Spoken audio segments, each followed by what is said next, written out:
चिन्मय सद्गुरुवे नमः। Thank you अभिषेक। मेरा नाम अविनाश है। अभी तक हमने सारथी के ऊपर बात की, एक वॉर में they need weapons to fight on the battlefield. Now we are talking about enemies. कौन है हमारे एनिमीज? क्या आप लोग बता सकते हैं? Greeds and attachments. Now, what is greed and attachment? Attachment is you are trying to protect what you have, and greed means you want to get more things. What is the cover? Yeah. You read that sloka. Which? Greed and attachment. Hindi में क्या लिखा? विरति शर्मा. हाँ, पढ़ो. विरति शर्मा बोलो. हाँ. विरति शर्मा. मैंने practice नहीं समझी. नहीं. So now greed means you want to get more things which are not there with you. अगर वो चीज हमें मिल भी जाती है तो सेटिस्फेक्शन नहीं मिलती, हमें और चाहिए होता है. हम कभी इन सब चीजों से बाहर ही निकलना चाहते हैं. पता है क्यों? हमें अच्छा लगता है, और जबकि ये चीजें हमें नुकसान पहुंचा रही होती है अंदर से. Now both the cases, lots of energy spent. जैसे हमारी ग्रीड को सेटिस्फेक्शन नहीं मिल रही होती है, और जो हमारे पास है हम उसे प्रोटेक्ट करने में लगे पड़े. क्या हम अपनी चीजों को कब तक प्रोटेक्ट कर पाएंगे? क्या प्रोटेक्शन हमारे कंट्रोल में है? इवन हम अपनी नीज को भी प्रोटेक्ट नहीं कर सकते हैं इंजर्ड होने से. खेलते खेलते वो भी इंजर्ड हो ही जाते हैं, इतना भी प्रोटेक्शन नहीं है हमारे पास. तो अपने पोजीशन को कैसे प्रोटेक्ट कर पाएंगे? पता है प्रॉब्लम क्या है? We are trying to focus on that thing which is not in our control, in both and greed and attachment. हम इन चीजों में ही मतलब घिरे हुए हैं, इसमें अपना टाइम वेस्ट कर रहे हैं. अब जैसे मैं एग्जांपल देता हूँ रिलेशनशिप का. एक रिलेशनशिप में कि क्या होता है कि मतलब अपने रिलेशनशिप को प्रोटेक्ट करने में लगे पड़े, उसी में अपना पूरा टाइम इन्वेस्ट कर रहे हैं, और जैसे ही वो चीज टूट जाती है फिर क्या होता है कि हम पूरा ध्यान जो है पूरा उसी में देते हैं, और काफी टाइम हमारा उसी में चला जाता है. साल भर, काफी लोगों को तो 2 साल भी कम पड़ते हैं. ठीक है, ये दोनों एनिमीज हमारे लिए. अब इन सब चीजों से बचे कैसे? चलो हो गया यार, अटैचमेंट हो गई, ग्रीड है हमारे पास, इन सब बचे कैसे? तो कोई तो रास्ता होगा. सो डोंट वरी, गुरुजी ने इसका रास्ता बताया. एक वॉर में सबसे ज्यादा इंपॉर्टेंट क्या होता है? शील्ड, ताकि हम अपने एनिमीज के अटैक से बच सकें. शील्ड में जाते ना, शील्ड. अब हम यहाँ पे शील्ड ऑफ डिस्पैशन के बारे में बात करने वाले हैं. Now the question is, what is the meaning of dispassion? Yeah, what do you mean by dispassion? The quality of being unemotionally involved, वैराग्य. मतलब किसी चीज से या किसी पर्सन से उसके साथ रहकर भी अटैच नहीं होना. That is called dispassion. Attachment and greed is the most dangerous enemies for us. जैसे गुरुजी ने कहा है, ये सब हमें मेंटली, इंटरनली और इमोशनली डैमेज कर देते हैं, जिससे हमें काफी नुकसान पहुंचता है. अब इनके अटैक से हम टूट से जाते हैं. ठीक है, हमारा कंसंट्रेशन, प्रेजेंस ऑफ माइंड टूट जाता है, मतलब टोटली लॉस. तो गुरुजी ने कहा है, if you want to stay happy in the world, so keep the shield in front of you in every emotional situation, you will stay happy. अब वो कैसे?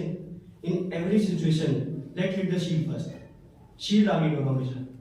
अब मैं यहाँ पे स्टोरी सुनाता हूँ मिथिला के राजा जनक की. तो जनक जी सभा में बैठे होते हैं, सभा चल रही होती है. तो सभा के दौरान ही एक सैनिक काफी तेजी से आता है और खबर सुनाता है कि मिथिला में आग लग चुकी है, और पूरे मिथिला में आग तेजी से फैल रही है, और आग इतनी तेजी से फैल रही है कि वो राजमहल की ओर बढ़ रही है. अब जैसी ये खबर सबको पहुंचती है तो सारे लोग इधर से उधर भागने लगते हैं अपनी चीजों को बचाने के लिए, अपने पैसे को, कोई कुछ बचाने के लिए भागता है. तो राजा जी जनक जी जो है अपने सैनिकों को आदेश देते हैं कि जाओ और मिथिला निवासियों की मदद करो, और ये कह के अपने गद्दी पे बैठ जाते हैं. तो और कुछ नहीं कर रहे होते और बैठे रहते हैं. तो ये कुछ लोग देखते हैं कि राजा जी जो है कुछ कर नहीं रहे, अपने सैनिकों को भी भेज दिया. अब इनका प्रोटेक्शन या फिर इनकी जो धन संपत्ति है कुछ उन्हें कौन बचाएगा? तो क्यूरियोसिटी उनके मन में जाती है कि ये क्वेश्चन उनसे पूछा जाए. वो पूछ भी देते राजा से कि महाराज आप कुछ कर क्यों नहीं रहे, आप काफी तेजी से फैल रही है, आपने कुछ किया भी नहीं है। तो राजा जी बहुत अच्छा आंसर करते हैं उन्हें कि जो भी कुछ मेरे पास है वो मेरे अंदर है। माई पीस, माई वेल्थ, वो मेरे अंदर है, वो बाहर नहीं। तो बाहर जलने के लिए बचा क्या? आग अनंत और सच्चाई को नहीं मिटा सकती। What a great reply. अब जनक जी जो है आउटसाइड किसी चीज से अटैच नहीं थे, तो होने के लिए उनके पास कुछ था ही नहीं। अब इससे उनकी कंसंट्रेशन और प्रेजेंस ऑफ माइंड दिखता है कि कितना स्ट्रांग था। वो अपनी संपत्ति, राज्य के जलने से दुखी नहीं थे, क्योंकि वो उन चीजों से अटैच ही नहीं थे। वो असल में वैराग्य फॉलो करते थे। वो हमेशा अपने हर सिचुएशन में वैराग्य का शील्ड यूज करते थे। अब okay, so in every situation let hit the shield first. ये शील्ड हमारी काफी चीजों में मदद करेगा, जैसे डिसीजन मेकिंग में। कोई भी डिसीजन लेना आज के टाइम में हमारे लिए बहुत मुश्किल हो जाता है, कंफ्यूज हो जाते हैं कुछ भी डिसीजन लेने से पहले। तो मैं एक स्टोरी सुनाता हूँ एक मॉन्क की। दो मॉन्क जा रहे होते हैं नदी में नहाने के लिए। वो नदी में नहा रहे होते हैं, तो तभी एक साइड में एक बहुत सुंदर सी लड़की उनसे हेल्प मांगती है कि नदी को क्रॉस करा दिया जाए। तो अब एक मॉन्क सोचता है कि यार नहीं, मैं कैसे कर सकता हूँ, हमें तो स्त्री के स्पर्श से भी दूर रहना, हमें तो यही शिक्षा मिली है। तो ये चीजें वो अपने माइंड में प्रोसेस कर रहा होता है। तब तक जब तक ये चीज अपने माइंड में प्रोसेस करता है, तब तक उसका दोस्त जो है उस स्त्री को अपने पीठ पे बिठाता है और नदी के किनारे छोड़ देता है। अब ये चीज उसका दोस्त देखता है, वो चौंक जाता है कि यार तुमने क्या कर दिया, हमें तो ये सिखाया भी नहीं जाता और तुमने ये किया, मैं तुम्हारी कंप्लेंट करूंगा गुरुदेव से, तुम चलो। तो वो इग्नोर कर देता है, ठीक है जो बोला वो। शाम को वो फिर वापस वो आश्रम चले जाते हैं और फिर नॉर्मली अपने काम में लग जाते हैं। तो अब वो जो उसका फ्रेंड था वो वेट कर रहा था गुरुदेव के आने का, कि वो आएगा और वो आएंगे और मैं कंप्लेंट करूंगा। गुरुदेव आते हैं तो वो ज्यादा भागे भागे कि गुरुदेव गुरुदेव पता है इसने क्या किया, इसने एक स्त्री को उठाया, टच किया, जो भी इसने नमक मिर्च लगा के बोल दिया। तो अब वो कहते हैं अच्छा इसको देख के तो कुछ लग नहीं रहा है। अच्छा तो वैसे इसने कितने बजे किया था ये चीज, कितने बजे हुआ था तुम्हारे साथ ये? तो गुरुदेव 9 बजे। अभी का टाइम हो रहा है तो 4 बज रहे हैं। तो इसने 9 बजे वो काम करके वो उसे वहीं छोड़ दिया और तुम अभी तक ये चीज अपने दिमाग में प्रोसेस कर रहे हो। तो दुनिया से भागना वैरागी नहीं है। असल वैरागी वो है जो दुनिया में रहकर भी अपने अंदर किसी भी तरह के ग्रीड या अटैचमेंट को क्रिएट नहीं होने देना, वही असल वैरागी है। जैसे कि उस मॉन्क ने किया, उसने अपने अंदर किसी भी तरह का ग्रीड या अटैचमेंट क्रिएट नहीं होने दिया, ठीक है। तो वही असल वैरागी है। अब आजकल के लोग किसी चीज या किसी पर्सन से अटैच हो जाते हैं, उनके जाने से वो चीज अलग हो जाने से वो टूट से जाते हैं। अब गुरुजी ने कहा कि जैसे कि गुरुजी ने कहा अटैचमेंट एंड ग्रीड्स वो एनिमीज है हमारे लिए।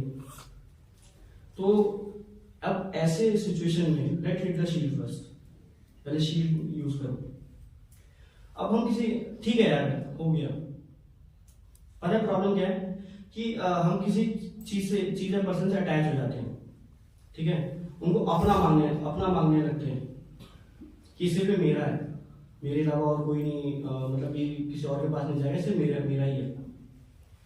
और जैसे ही वो चीज उनसे दूर हो जाती है फिर क्या होता है, डिप्रेशन, टूट जाना, उसी चीज को बार बार प्रोसेस करना दिमाग में, तो इसमें काफी टाइम वेस्ट होता है। तो गुरुदेव says if you want to stay happy in your life, so don't try to attach with someone or something and don't take as a mind. We should only having them, not holding them. We are not the owner of anything, only God is the owner of everything, only God decides. We all have great concentration of power, but the trouble with our concentration is we do not control mind, it controls us. हम जब भी mind को control करने जाते हैं ना, कहते हैं चुप, वो हमें कंट्रोल कर देता है। अब जैसे मैं अपना एग्जांपल लेता हूँ, मैं जो सोचता हूँ सुबह 6 बजे उठना है, मेरे पापा भी आंसर है मुझे 6 बजे उठना है, ठीक है। तो 6 बजे अलार्म बजता है, शाम को या सुबह? अलार्म बजता है, मैं बंद कर देता हूँ कि 5 मिनट और, 15 मिनट और। वैसे काम क्या है, उठ के करना क्या है, सो जाते हैं। 9 बजे उठता हूँ मैं आजकल तो। Okay, now the question is, how can we develop this passion? First, we must ask ourselves, how did we develop attachment or passion for that thing? अच्छा, मैं जब ये सब पढ़ते जब भी कर रहा था मैं, तो मुझे लगा कि यार वैरागी कितना अच्छा है, अब मैं भी वैरागी फॉलो करूंगा। ठीक है, फिर मैंने सोचा यार मैंने वैरागी का प्रैक्टिस तो किया हुआ है, इवन आप सबने भी किया हुआ है। पता है कैसे? अब जैसे बचपन में मैं अपने खिलौने से काफी अटैच था। ठीक है, कोई भी मुझे उनसे दूर कर रहा था ना, तो मैं रोने लगता था कि नहीं मेरे को दूर मत करो, ये मेरा है, मैं खेलूंगा। अब लेकिन वही चीज मैं आज देखता हूँ तो क्या मैं वैसा बिल्कुल बिहेव नहीं करता जैसे पहले किया करता था। क्यों? क्योंकि मैं अब उन चीजों से अटैच नहीं हूँ। ठीक है, लेकिन मैं उन चीजों से अटैच नहीं हूँ, लेकिन मैं बाकी उसकी जगह दूसरी चीज से अटैच हूँ। तब मुझे पता चला कि मेरे अंदर भी वैराग्य है, बस उसे, या आपके अंदर भी वैराग्य है, उसे बस प्रैक्टिस करने की जरूरत है। तो अब उसका तरीका क्या है? तो जैसे मैंने या आपने उस खिलौने को कैसे छोड़ा, हमारे अटैचमेंट चेंज हुई ना। ठीक है, तो गुरुजी ने इसका तरीका भी बताया कि जैसे एक पेड़ पे चढ़ने के लिए एक डाल को पकड़ना होता है, फिर नीचे वाली डाल को छूना होता है। ठीक है, उसी तरह अपने गोल को पकड़ना है, मतलब अपने गोल को हायर लेवल पे अटैच करना है और लोअर अटैचमेंट और नेगेटिव थॉट्स को छोड़ना है। ठीक है, so here I conclude with a story of Lord Rama. Lord Rama is a perfect example of a true वैराग्य। वो कभी अपनी रिस्पॉन्सिबिलिटी से पीछे नहीं हटे। He was perfect student, he was perfect king, he was perfect everything. He was perfect for everything. ठीक है, उन्होंने अपने ड्यूटीज और रिस्पॉन्सिबिलिटीज को बखूबी निभाया बिना किसी ग्रीड या अटैचमेंट को अपने अंदर क्रिएट होने देने से।